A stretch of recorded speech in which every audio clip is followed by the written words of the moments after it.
Hi friends, మీ మోషదాన్ని మళ్ళీ మీ ముందుకు ఇంకొక రెసిపీతో వస్తున్నాను. చూడండి, ఇప్పుడు నేను మటన్ ఆలు మటన్ అంటారు కదా, బంగాళదుంప మాంసం వండుతున్నాను. కొద్దిగానే ఒక శాంపిల్ కోసం వండుతున్నా. అయితే ఇక్కడ కావలసిన పదార్థాలు ఏంటి అంటే, మనం మటన్ ఎంతైతే తీసుకుంటామో, నేను ఒక పావు కిలో కంటే కొంచెం ఎక్కువ ఉంది, పావు కిలో వరకు తీసుకున్నాను. ఇది శుభ్రంగా కడిగి పెట్టుకున్నాను మటను. తర్వాత దానిలోకి కావలసింది కాస్తంత పసుపు, 2 స్పూన్ల కారం, 1 స్పూను అల్లం వెల్లుల్లిపాయి. తర్వాత ఇదేమో మసాలా స్పైసెస్ మాట, అంటే ఇవి ఉంటాయి కదా, దాల్చిన చెక్క, యాలకులు. ఇది పౌడర్ చేసి పెట్టుకుంటాను. ఇది ఒక 1/2 స్పూను.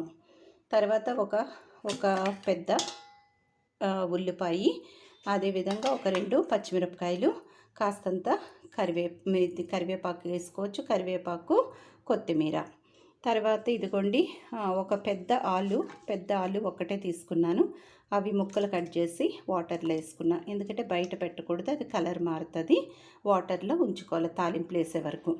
ఇంకా వీటన్నిటితో పాటు మనకు తెలిసింది తగినంత ఉప్పు, అంటే సాల్ట్ టు టేస్ట్, మనకి ఎంతైతే కావాలో అంత వేసుకోవాలి.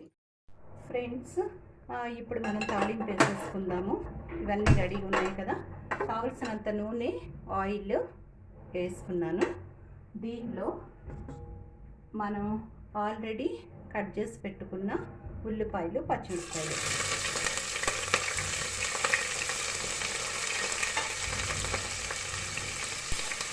పచ్చిమిరపకాయలు వేసుకోవాలా.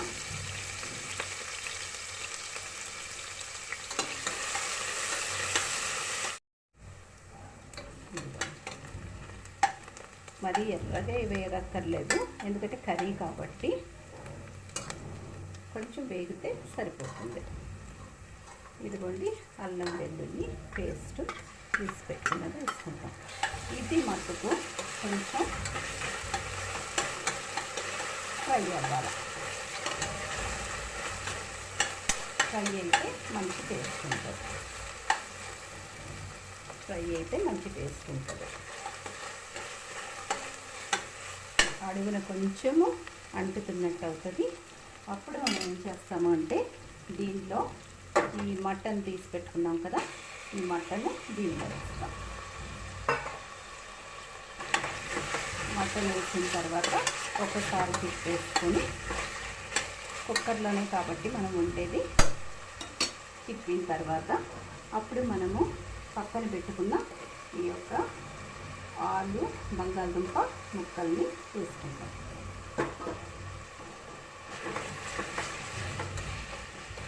కుక్కర్ ఎందుకు ప్రిఫర్ చేస్తానంటే, త్వరగా అవుతుంది, మంచిగా ఉంటుంది. తర్వాత మనకి దీనిలో మనకి కావలసినంత సాల్ట్, అంటే ఎంత అవసరమో అంత సాల్ట్ వేసుకుంటాం. తర్వాత 2 స్పూన్స్ కారము, 2 స్పూన్స్ కారం. తర్వాత 1 స్పూను పసుపు. తర్వాత 1/2 స్పూను గరం మసాలా, ఎందుకంటే మనం అన్నీ వేసుకొని ఇచ్చేస్తాం దీనిలో.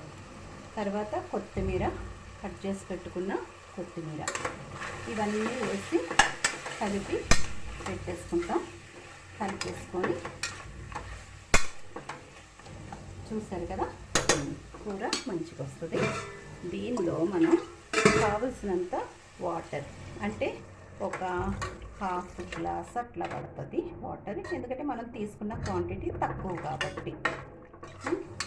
ఇలాగా ఈ 1/2 గ్లాస్ వాటర్ వేసుకొని, ఇప్పుడు ఏం చేస్తామంటే, అవసరం అనిపిస్తే కాస్త వేసుకోవచ్చు, ఎందుకంటే తర్వాత మళ్ళీ మనం మూత తీసిన తర్వాత కొంచెము మనము దగ్గరికి అయ్యేటట్టు చేసుకుంటాం అన్నమాట.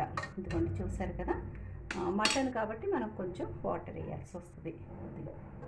అయితే ఇప్పుడు తాలింపు వేసేసాము. ఇప్పుడు మనం చేసేది ఏంటి అంటే, దీన్ని మూత పెట్టేసుకొని ఒక 3 to 4 విజిల్స్ అయితే మనకి కర్రీ అయిపోతుంది.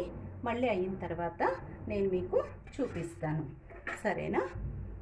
ఇదిగోండి, వెయిట్ కూడా రెడీ పెట్టుకుంటున్నాను. కొంచెం స్టీమ్ వచ్చిన తర్వాత వెయిట్ పెడతాను. ఆ తర్వాత 3-4 విజిల్స్ వస్తే, 4 విజిల్స్ వస్తే అంటే మనం తీసుకున్న మటన్ లేతదైతే కనుక ఒక 3-4 విజిల్స్తో అయిపోతుంది. దాన్ని మనం ఆఫ్ చేసేసుకొని మూత తీసుకున్న తర్వాత ఏం చేస్తామంటే, ఒకవేళ ఇంకా కొంచెం వాటర్ ఎక్కువ అనిపిస్తే కనుక మూత లేకుండా మనం కాసేపు స్టవ్ మీద పెట్టుకుంటే మనకి ఎంత గ్రేవీ అవసరమో అంత గ్రేవీతో మనం దించుకోవచ్చు. ఓకే ఫ్రెండ్స్, మళ్ళీ మీకు ఇది అయిపోయిన తర్వాత చూపిస్తాను. హాయ్ ఫ్రెండ్స్, ఇదిగోండి కర్రీ కంప్లీట్ అయిపోయింది. చూడండి, చాలా మంచిగా వచ్చింది. మంచి వాసన కూడా మంచి వాసన వస్తుంది. మీరు కూడా ట్రై చేసి టేస్ట్ చేయండి. ఈ కాంబినేషన్ కర్రీ చాలా చాలా బాగుంటుంది. తర్వాత ఈ వీడియో కనుక మీకు నచ్చితే లైక్ చేయండి, సబ్స్క్రైబ్ చేసుకోవడం మటుకు మర్చిపోకండి. తర్వాత ఇంకా మీ యొక్క ఎక్స్పీరియన్సెస్ ఏమైనా ఉంటే నాకు కామెంట్ బాక్స్లో పెట్టండి తప్పనిసరిగా. మళ్ళీ ఇంకొక వీడియోతో మీ ముందుకు వస్తాను. Till then bye.